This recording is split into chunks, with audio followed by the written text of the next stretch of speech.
Hello. So, as the Democrats face impending doom um, in the polls, as the polls have been showing us, the statistics have been showing us that in the upcoming midterms and upcoming presidential elections, they're most likely going to get wiped out by the Republicans. I mean, the Republicans, at the last time I checked, are plus 10 in the polls, and there's very, very sound reasons as for why that is. Typical Democratic behavior have landed them in the place that they're in. I thought that it would be good to take this moment and compare it to a previous moment where things went quite differently and answer the question of how, or provide an answer of how a different type of governing can lead to robust majorities, and things don't always have to be so 50-50 and on the edge as we see now. And so what I want to do is I want to take this current moment and compare it to a previous moment in American history that you all may remember. So in 1929, the economy crashed and we had what was known as the Great Depression. And during this time, the Republicans were in power. And during the entirety of the 1920s, the Roaring Twenties, as they're called, the Republicans were in power. And the Democrats were essentially a minority party. They were a party with no name, essentially no relevance. Now, fast forward to 1932, the election of 1932, we saw the repudiation of the Republicans. They had caused so much hurt, so much difficulty to the people of this country. They rejected them and voted for the Democrats. Now, in this election, this was no referendum yet. It was a decision that was made because of the hurt, once again, and the angst and the difficulty. But they didn't really vote for Mr. Franklin Roosevelt because of who he was. They just wanted something different. But see, I want to compare it to the moment that is now, because Joe Biden and his administration, the Democrats, once again, inherited a situation that wasn't a good one. The people rejected Mr. Donald Trump for a second term in the Republicans because they had caused so much harm and difficulty for the people that they said, no, we want to go a different way. But I want to draw the comparison and show you how these two individuals and administrations both handled what they had been given from the people. So FDR got elected in 1932. He came in, of course, with the famous New Deal and started passing vast social programs and legislation to help the people out. And he went to the rich in the business class and he said, hey, look, you have the money to pay for this. They don't.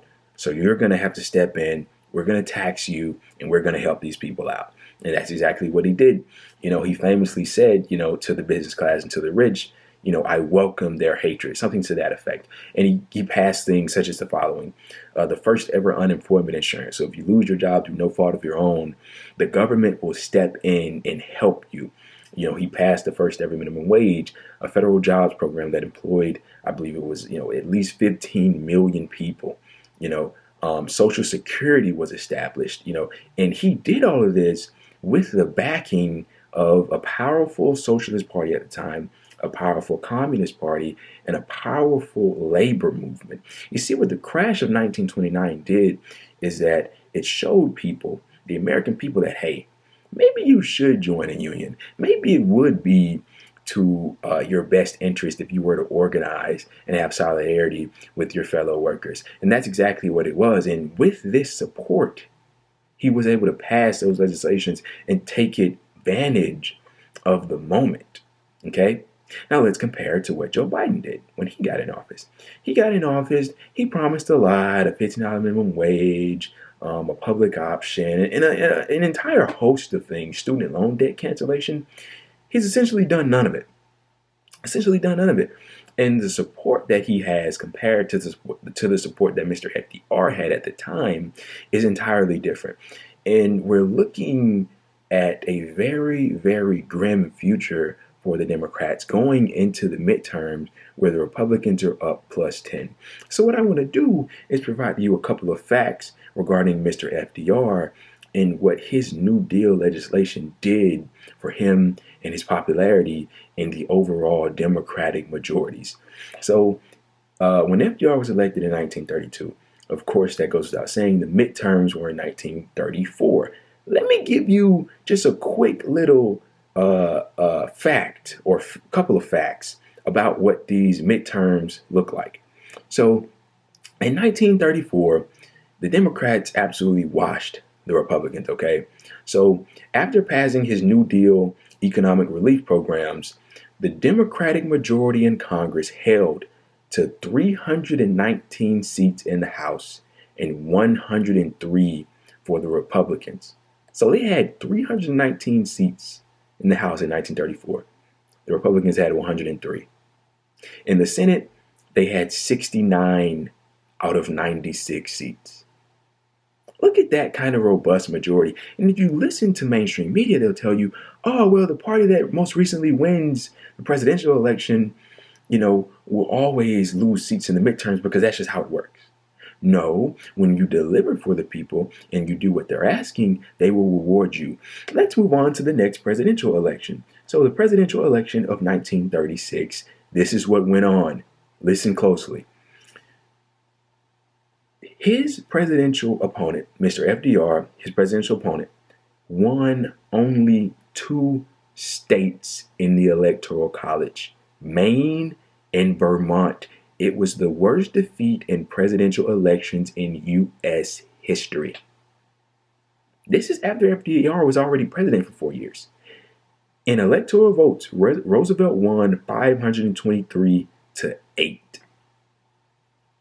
The charismatic Roosevelt also carried other Democratic candidates on his shoulders. In the resulting 75th Congress, the Democrats outnumbered Republicans 331 to 89 in the House. So that's even more dramatic than the previous 2 years back in the midterm. So they increased their majorities. They got even more robust.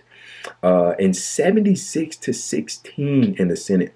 It was an increase of 12 seats in the House and 7 seats in the Senate. And this is after they were an entirely irrelevant party in the 1920s. Come into the 1930s, take advantage of the moment, and look how the people reward you. And another fact for you. In 1938, after he had already been president for 6 years now, the Democrats had control. They had 80% control of the House and the Senate.